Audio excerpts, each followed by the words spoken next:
ಬಸವಾದಿ ಶರಣರು ಸುಮಾರು 850 ವರ್ಷಗಳ ಹಿಂದೆನೆ ಮೌಢ್ಯಗಳು ತೊಲಗಬೇಕು, ಕಂದಾಚಾರಗಳು ಹೋಗ್ಬೇಕು, ಒಂದು ವೈಚಾರಿಕತೆಯಿಂದ ಕೂಡಿತಕ್ಕಂಥ ಸಮಾಜ ನಿರ್ಮಾಣ ಆಗಬೇಕು ಅಂತಕ್ಕಂಥ ಕನಸನ್ನ ಕಂಡಿದ್ರು ಅಂತಕ್ಕಂಥದನ್ನ ಮರೀಲಿಕ್ಕೆ ಸಾಧ್ಯ ಇಲ್ಲ. ನಮಗೆ ಮನುಷ್ಯತ್ವವನ್ನು ಬೆಳೆಸ್ಕೋಬೇಕು. ಓದೋದು ಅಂತಂದ್ರೆ ಬರೀ ಓದೋದು ಬರೆಯೋದಲ್ಲ, ಜ್ಞಾನ ಪಡ್ಕೊಳ್ಳೋದು ಅಂತಂದ್ರೆ ಓದು ಬರೆಯೋದಲ್ಲ.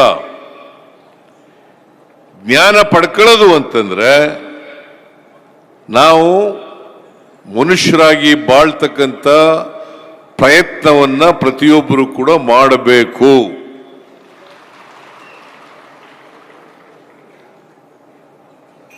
ಅದಕ್ಕೆ ಕುವೆಂಪು ಒಂದು ಮಾತು ಹೇಳಿದ್ದಾರೆ.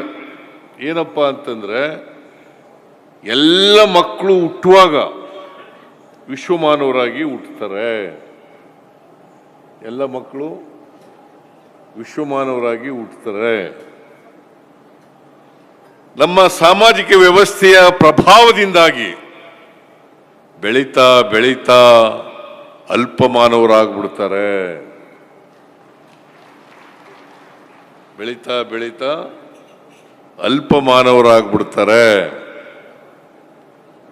ಆಗ ನೀವು ಯಾರು ಕೂಡ ಅಲ್ಪಮಾನವರಾದರೆ ಸಮಾಜಕ್ಕೆ ಏನು ಕೊಡುಗೆಯನ್ನು ಕೊಡಲಿಕ್ಕೆ ಸಾಧ್ಯ ಇಲ್ಲ. ಇವತ್ತು ನಾವೆಲ್ಲ ವಿದ್ಯಾವಂತರಾಗಬೇಕಾದ್ರೆ, ನಾವೆಲ್ಲ ಸಾರ್ವಜನಿಕ ಜೀವನದಲ್ಲಿ ಇರಬೇಕಾದ್ರೆ ಸಮಾಜದ ಕೊಡುಗೆ ಅಪಾರ.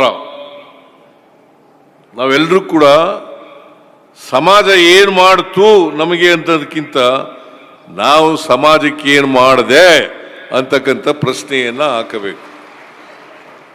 ನಾವು ಸಮಾಜಕ್ಕೆ ಏನು ಮಾಡದೆ, ಸಮಾಜ ಏನು ಮಾಡ್ತು ಅನ್ನೋದೆಲ್ಲ ಪ್ರಶ್ನೆ.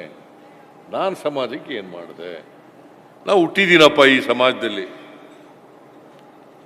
ಸಮಾಜಕ್ಕೆ ಏನಾದ್ರು ಕೊಡುಗೆ ಕೊಟ್ಟು ಹೋಗ್ಬೇಕಲ್ಲ. ಹುಟ್ಟೋದು ಸಾಯೋದು ಇದ್ದೇ ಇರ್ತದೆ, ಪ್ರತಿಯೊಬ್ಬರು ಕೂಡ ಹುಟ್ಟಲೇಬೇಕು, ಸಾಯಲೇಬೇಕು.